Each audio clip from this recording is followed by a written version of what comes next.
Malapala, ooh, ah. Ooh, ah, malapala, ooh, ah. Ooh, ah, malapala. Hey guys, Brandon Zerbe here, talking about protein.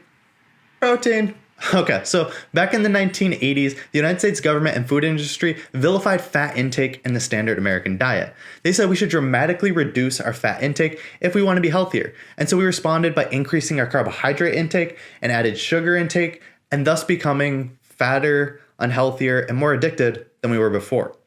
Since then, in the early 2000s, the United States government and processed food industry has responded by vilifying carbohydrates and added sugar in our diet. We should be reducing our added sugar and our carbohydrate intake if we want to be healthier. And so since then, we've started to focus on our protein consumption and somehow still have become fatter, unhealthier, and more addicted than we were before. But the vilification of protein hasn't happened as profoundly yet today. Most people put protein on a pedestal and think of it as the gold standard for determining how healthy a food is. We'll go and check the ingredient labels of granola bars, cereal boxes, or fat-free milk and think that no amount of protein is enough. We fret that our muscles won't survive and that our bones won't sustain if we don't add added scoops of protein onto our already protein-heavy diet. And yet still now in 2020, we are fatter, unhealthier, and more addicted now than we were in both 2020 and in the 1980s. But the problem has never been that fat, carbs, sugar, or protein are bad for us. They're each healthy and necessary when consumed from the correct sources at the right doses. There's no need for macronutrient vilification or laudation. So what exact purpose does protein serve? What are the best sources for protein and how much should we be consuming? What is the optimal protein intake for optimal health and optimal performance? And is there ever a need for additional protein powder? And if so, what's best? Well, let the no subscriber growth, bedroom bound, free, evidence-based, non-sponsored YouTuber tell you about it. So let's get into it.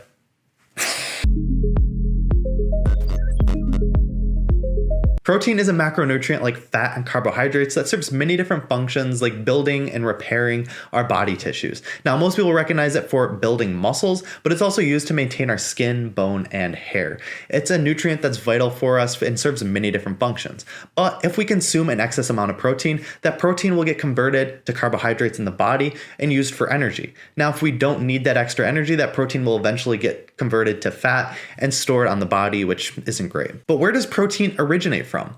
All protein originates from plants and microbes. So if all the plants in the world were to die, everything else would die too. Now, you might ask, couldn't we just get our protein from eating animals if all the plants die? Well, it turns out that if you were to follow the food chain down, all animals are getting their protein from plants too. So while you might be getting your protein from, say, a cow, the beef of a cow, that cow is getting their protein from eating grass and grass microbes. Meaning that us getting protein from animal-based products is like getting recycled plant-based protein in an aggregated or concentrated source. Now, this can be a problem, which I'm going to touch on soon. Although we need protein to survive, it's important that we consume protein in the correct amount.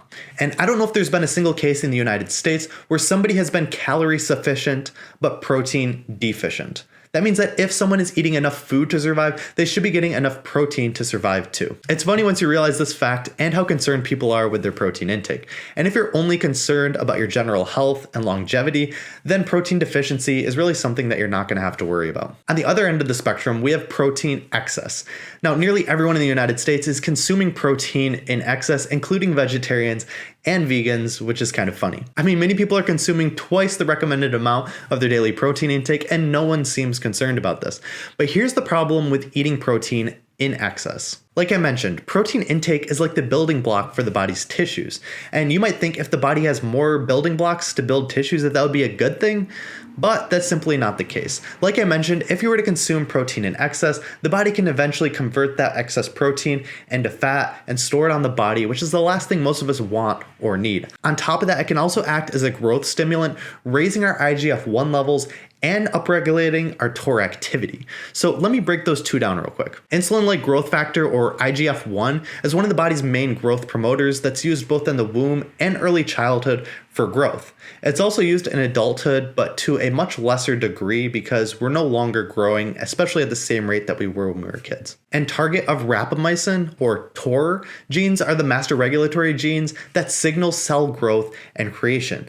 And TOR activity is increased a lot in early childhood when we need rapid growth. But once we're adults, that TOR activity is downregulated because we're just not growing to that same degree. And although we need adequate levels of both IGF-1 and TOR activity in adulthood, if we were to consume excess levels of protein or protein in the absence of fiber, say from animal-based products like meat, dairy, or eggs, then our levels of IGF-1 can rise and our TOR activity can upregulate to dangerous levels. So let me say that again. If we were to consume excess levels of protein or protein from animal-based products, then our levels of IGF-1 will rise, our TOR activity will upregulate, and this isn't necessarily a healthy thing.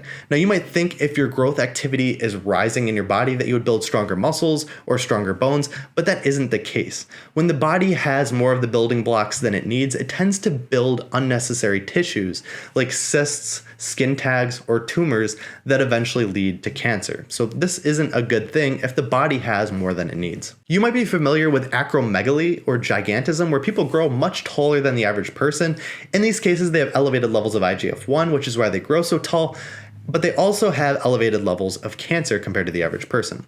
On the opposite end, you have dwarfism, where people grow much shorter than the average person. In these cases, they have much lower levels of IGF-1, and cancer is almost non-existent in these cases, which is pretty interesting. And you might think that if you have these growth stimulants that you would be able to pack on more muscle, but when you compare gigantism versus the average person, there's no difference in muscle mass percentage-wise between those cases. So even if you want to promote growth and muscle mass, increasing levels of IGF-1 or TOR activity is just not the way to go. On top of these growth mechanisms, which can lead to diseases like cancer, excess protein also puts a lot of stress and load on the kidneys to process. And 1 out of 8 people have chronic kidney disease, which is a lot, and 74% of those people are undiagnosed. High protein diets also increase the rate of coronary heart disease and likelihood of death from diabetes by 73-fold. That's not 73%, that's 7,300%. And if you look at moderate protein intake diets, they have a 23-fold increase. So that's 2,300%, which is why moderation is our covert killer. Because of all these factors, there's really no reason why you should be consuming more protein than you're required to. I should also mention that this primarily happens from consuming animal-based proteins like fish, meat, eggs, or dairy, as plant-based protein doesn't raise levels of IGF-1 or TOR activity. It does the opposite, surprisingly. This is because whole food plant-based protein sources come packed with healthy fiber, antioxidants, and phytochemicals, which just don't have the same effects. So ideally, our protein consumption should come from whole plant foods like beans, nuts, seeds, and whole grains. And you might think, isn't plant protein not whole protein? Don't you need to combine the proteins to get a complete protein? This is also false. It turns out that all plant foods are complete proteins. Each plant food contains all the essential amino acids, except gelatin. So unless you're eating the Jell-O diet, just focus on eating a wide variety of whole plant foods and you're not going to have anything to worry about. So to summarize, protein deficiency is nearly impossible if you're consuming enough calories, whereas excess protein intake is much more common and can have a lot of different issues. And if you're just worried about your general health and longevity, then it turns out that about 0.36 grams of protein intake should be consumed per pound of body weight per day. Now, some people have raised some concerns that even though this may be good for general health and longevity, it may not be enough protein to sustain muscle mass and bone strength in later years of life. So to be on the safe side, about 0.41 grams per pound of body weight should be consumed per day optimally. But some concern has also been raised about protein intake among the elderly. As you increase in age, your protein absorption can decrease, requiring a higher protein intake. Now, I looked into this and I couldn't find a whole lot of concrete evidence on this. What I did find seemed to indicate that if you were to have an unhealthy lifestyle for a number of different years, then your digestive tract can become more inefficient with age and you may require a higher protein intake. But this is sort of like the blood pressure response in people. Most people see higher levels of their blood pressure as they age, similar to their protein absorption rates decreasing. But if you were to live a healthy lifestyle throughout your life, your blood pressure should never rise. You should be able to maintain a good blood pressure throughout all of your life with healthy habits, similar to your protein absorption rates. Either way, if you've lived an unhealthy lifestyle up to the age of about 65, or you just want to be on the safe side, I could see a case being made to increase your protein intake to about 0.45 grams per pound of body weight per day. Now let's talk about optimal protein intake for performance. I'm talking about you athletes, weekend warriors, or bicep-obsessed, gym selfie-taking Instagram models out there concerned about growing and maintaining sufficient muscle mass. Do protein requirements increase if you're an athlete and you're working out? Absolutely. As your body works out, performs exercises or various forms of fitness, those tissues, those muscle tissues start to break down, and your requirements for protein or these building blocks increase to build back those muscle tissues. The general athlete out there should be targeting about 0.54 grams per pound per day, whereas endurance athletes can see their protein requirements increase to about 0.63 grams per pound per day. And if you are hitting the gym hard, focusing on strength workouts, looking to build muscle, you can see your requirements increase and even exceed about 0.77 grams per pound per day. And I should note that if you're looking to lose weight, if you're overweight already, then you should be using the protein requirements based on your ideal body weight, not your current body weight. So if you're 200 pounds and looking to get to 150 pounds, then your protein requirements should be based upon that 150 pound calculation. And if you're an athlete concerned about performance, then at least 15 grams of protein consumed within about an hour of working out appears to be ideal. And optimally, you're getting that from whole plant food sources like beans, grains, nuts, or seeds. And also, whole plant foods contain antioxidants, which can help with the exercise-induced stress on the body and have anti-inflammatory effects that can help in recovery too. Finally, let me touch on protein supplementation for you protein powder junkies out there. About 95% of the time, you can achieve your protein requirements through whole plant foods. There's many vegan bodybuilders out there now who don't supplement at all. They just increase their intake of these high-protein plant-based foods. That's because the number one way to build muscle is by performing consistent, progressive exercise, followed closely by increasing your calories. Personally, I haven't supplemented with additional protein powder in a few different years. I've just increased my level of these whole plant foods, and that's primarily because there's a few different concerns with protein powder that I'm going to mention. So here are my top 3 concerns with supplementing with protein powder. Number 1, heavy metals and carcinogens. The Clean Label Project did a study a few years ago on 134 different protein powders, both animal-based and plant-based, and what they found was that nearly all of these protein powders contained a significant source of heavy metals or carcinogens like lead and BPA. So if you're going to supplement with protein powder, I would recommend looking for one that's fully compliant with California's Prop 65 requirement that monitors these heavy metals and carcinogens within the protein powder. Number 2, added junk. A lot of these protein powders will add in artificial sweeteners or different additives to change the taste of the protein powder.